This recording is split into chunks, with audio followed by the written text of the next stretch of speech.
दिमागी नक्सल आखिर कौन है ये दिमागी नक्सल? नरेंद्र मोदी जी ने अपनी इंडिपेंडेंस डे की स्पीच में इस शब्द का इस्तेमाल किया और इसके अराउंड इतनी कंट्रोवर्सी फैल गई कि अब इस पे एक एक्सप्लेनर वीडियो बनाना बहुत जरूरी हो चुका था कि आखिर में असली दिमागी नक्सल कौन है। अगर आपको लगता है कि इंडिया ने कश्मीर के ऊपर कब्जा किया है तो दिमागी नक्सल हैं आप। Basically about against the occupation of Kashmir by the Indian state, and I make it very apparent here. I am not from Kashmir, but I believe that what is happening in Kashmir is in an Indian occupation of Kashmir. अगर आप भारत से आजादी चाहते हैं तो दिमागी नक्सल हैं आप। क्या भारत में आजादी is it possible without actually standing by the aspirations of people for the right to self determination, which might mean also Bharat से आजादी? अगर आप भारत को तोड़ने की बात करते हैं या दो हिस्सों में बांटने की बात करते हैं तो दिमागी नक्सल हैं आप। अगर 5 लाख लोग हमारे पास हो ऑर्गेनाइज्ड तो हम हिंदुस्तान और नॉर्थ ईस्ट को परमानेंटली कट कर सकते हैं, पर परमानेंटली नहीं तो कम से कम 1 आध महीने के लिए तो कट कर ही सकते हैं। मतलब इतना मवाद डालो पटरियों पर, रोड पे, उनको हटाने में 1 महीना लगे, है कि नहीं?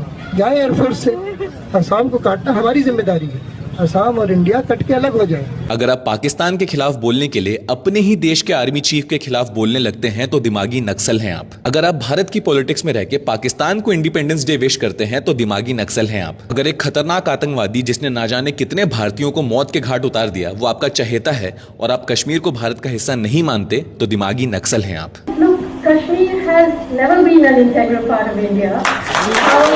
अगर आप अपने ही देश की आर्मी से सबूत मांगते हैं उनकी बहादुरी और निष्ठा का तो दिमागी नक्सल हैं आप। अगर अपने ही देश का नेशनल सॉन्ग वंदे मातरम आपको गाने में मौत आती है तो दिमागी नक्सल हैं आप।